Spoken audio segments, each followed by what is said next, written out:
On October 12th, 2020, in the quiet suburb of Pimpama on the Gold Coast, the sound of automatic gunfire shattered the evening calm. 21 bullets tore through Shane Bowden's BMW as he pulled into his driveway. What should have been a routine moment became a cold-blooded execution, and the opening shot in what would become Queensland's most dangerous turf war in recent memory. But this wasn't just another Bikie killing. It was the beginning of an all-out war between the International Mongols Motorcycle Club and the expanding Comanchero Empire, a violent conflict threatening to spill blood across Southeast Queensland and permanently reshape Australia's outlaw motorcycle hierarchy. Signs of war soon appeared everywhere. Fire bombings in Windaroo, brutal assaults in public places, drive-by shootings that left innocent families diving for cover. GPS trackers placed under cars like high-tech death sentences. The weapons are deadlier, the surveillance more advanced, and the violence increasingly calculated. This isn't just a gang feud. It's a battle for control of one of Australia's most valuable criminal territories. With access to international ports, massive tourist traffic, and a drug market worth hundreds of millions, Southeast Queensland has become a prize worth killing for. Chapter 1. The Mongols March North. To understand this war, we need to go back to 2013. That year, the Mongols Motorcycle Club, originally founded in California and known for recruiting Hispanic military veterans, made a move that transformed the Australian criminal landscape. In October 2013, facing looming anti-gang laws in Queensland, the Mongols brokered a deal with the Finks MC. About 90% of Finks members joined the Mongols in what became the largest motorcycle gang patchover in Australian history. This merger created a powerful new force in the country's Bikie scene, giving the Mongols a membership of around 400 with chapters in nearly every Australian state. But with power came problems. The Mongols inherited not just territory, but enemies, long-standing rivalries, and old debts. Former Finks members brought their personal feuds with them, and new tensions arose as the American-born Mongols attempted to control local criminal operations.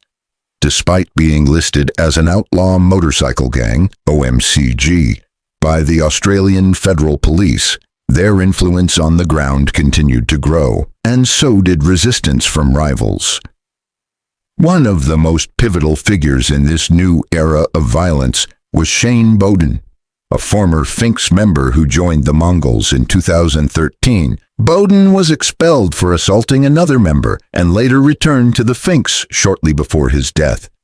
His defection was not just personal, it was political.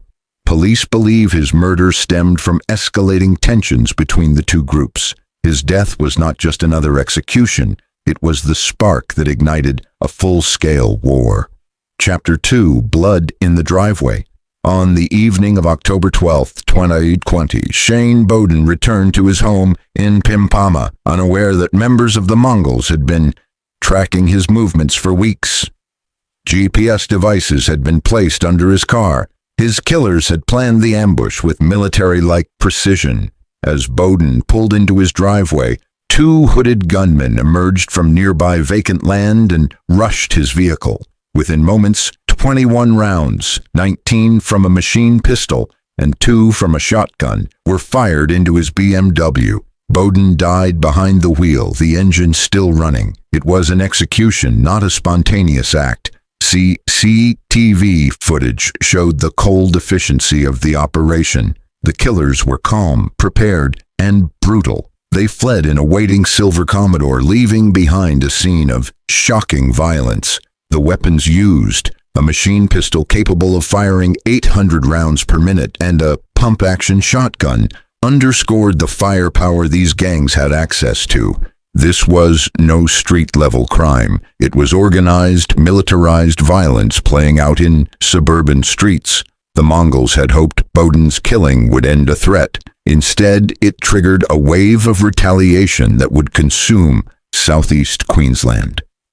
Chapter 3. The fight back Bowden's murder sent shockwaves through Queensland's criminal world, especially within the Finks.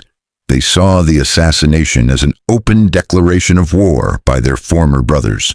The response was swift and brutal.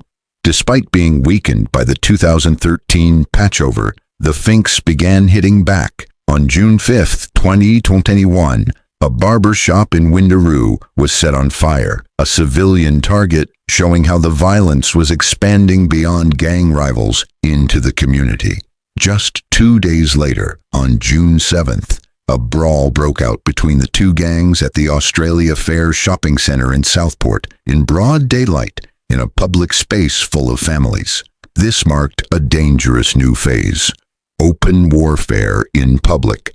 Police later discovered documents indicating that gang members from Logan to the NS border were operating under attack-on-sight orders, meaning any rival gang member encountered was to be assaulted or killed without hesitation. This wasn't just a turf dispute anymore. This was a full-scale gang war spreading through some of Queensland's busiest and most economically vital regions. Chapter 4. The Comancheros' expansion. As the Mongols and Finks tore into each other, a third player was watching and waiting. The Comancheros, one of Australia's most violent outlaw motorcycle gangs, saw an opportunity in Queensland's chaos. Brisbane and the Gold Coast represented massive potential: lucrative drug markets, key importation ports, and a fragmented criminal landscape ripe for takeover. Rather than declaring war, the Comancheros used diplomacy. They opened quiet negotiations with members of the Bandidos Brisbane Centro chapter, offering access to better resources, stronger networks, and international support. In response, the Bandidos' national leadership ordered all senior members to cut ties with the Brisbane Centro chapter, fearing an internal defection. This wasn't just posturing. The Comancheros had a reputation forged in blood. Their involvement in the 1984 Milpera massacre, where 7 people died and dozens were injured, is a reminder of their willingness to use extreme violence. Their expansion into Queensland is not just another chapter in the Bikie Wars. It's a strategic, calculated move by a gang with a long history of using violence to get what it wants. And if the past is any indication, the worst may be yet to come. Chapter 5. The Rebels' Collapse. As police investigated 2 drive-by shootings at homes linked to the Rebels Motorcycle Club on Brisbane's southern outskirts, another storm was quietly brewing. The Comancheros' move into Queensland was no coincidence. It was a strategic decision timed perfectly to exploit instability. Existing gangs were weakened by infighting and law enforcement pressure. The Comancheros weren't just entering the scene to compete, they were preparing to dominate. At the same time, the Rebels, once Australia's largest outlaw motorcycle gang, were in the midst of a dramatic collapse. An unprecedented wave of resignations, triggered by internal conflicts and what police described as an interstate civil war, tore through the organization. Though the crisis began in Western Australia, its impact rippled across the nation, including into Queensland. The tipping point came when the Rebels' national leadership failed to support their WA chapters during a violent conflict with the Mongols. Longtime member Les Labrook, who had been with the club for 25 years, resigned after his loyalty was questioned by National President Daman Vella. The loss of faith among senior members like Labrook exposed deep fractures in the club's structure. This unraveling created fertile ground for the Comancheros, who began actively recruiting disillusioned Rebels members. At least 6 members in Western Australia are known to have defected, and high-profile East Coast rebels soon followed. These defections weren't isolated. They signaled a shift in power. The Comancheros were now positioning themselves as the dominant force in Australia's outlaw motorcycle scene. The group had spent years building its reputation, through calculated expansion, organized operations, and ruthless elimination of rivals. Their entrance into Queensland would inevitably put them on a collision course with the Mongols, who had no intention of ceding the territory they fought to control. Chapter 6. Countdown to War. By 2024, all the elements were in place for what law enforcement feared could become the most significant Bikie war in Queensland's history. The Mongols had consolidated control over much of the Gold Coast through intimidation and violence. The Comancheros, operating with greater organization and international connections, were expanding north from their Sydney base. Other major gangs, such as the rebels and bandidos, had been weakened by defections and infighting. Authorities took the threat seriously. A coordinated operation, Task Force Morpheus, was launched across Australia and New Zealand. On Thursday, November 28th, specialist police carried out 33 search warrants targeting the Comancheros operations. They seized firearms, ammunition, large sums of cash, drugs including methamphetamine and cocaine, and over $1.5 million worth of illegal tobacco and vaping products.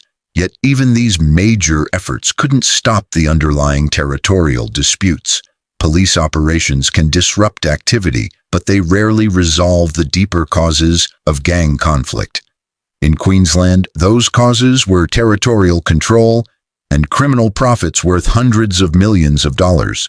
Meanwhile, violence was spreading. In Binley, a working-class suburb south of Brisbane, both the rebels and bandidos had established chapters leading to clashes. On February 26, the home of a rebels member in Bethania was targeted in a drive-by shooting allegedly carried out by bandidos or their associates. A stolen white Mitsubishi Lancer used in the attack was later set alight on Church Street, part of an increasingly common pattern: drive-by shootings followed by burning the getaway vehicle to destroy evidence. The violence was no longer limited to gang-controlled industrial areas. It had moved into residential neighborhoods, threatening innocent families. The stage was set. All that remained was a spark. Chapter 7. The War That's Coming Southeast. Queensland now sits on the brink of a Bikie war, more dangerous and widespread than anything Australia has previously seen. The weapons are more advanced. The surveillance is more sophisticated. The gangs are more professional and harder to track. Many no longer wear colors or operate from visible clubhouses. They're blending into legitimate businesses, making them harder to identify and even harder to prosecute. Since the repeal of anti-bikie laws introduced under the Newman government, many clubs have begun re-establishing strongholds in Queensland. These legal changes have created openings for expansion that gangs are exploiting aggressively. Police intelligence suggests that both the Mongols and Comancheros have issued attack-on-sight orders, commands instructing members to assault or kill rival members whenever they are encountered. These orders reportedly cover the entire region between Logan and the New South Wales border. That area includes some of Queensland's most populated communities, meaning ordinary citizens could be caught in the crossfire. Shopping centers, schools, and suburban homes could become unintentional battlefields. With the use of military-grade weapons, GPS tracking, and growing gang networks, the risk of civilian casualties is real and increasing.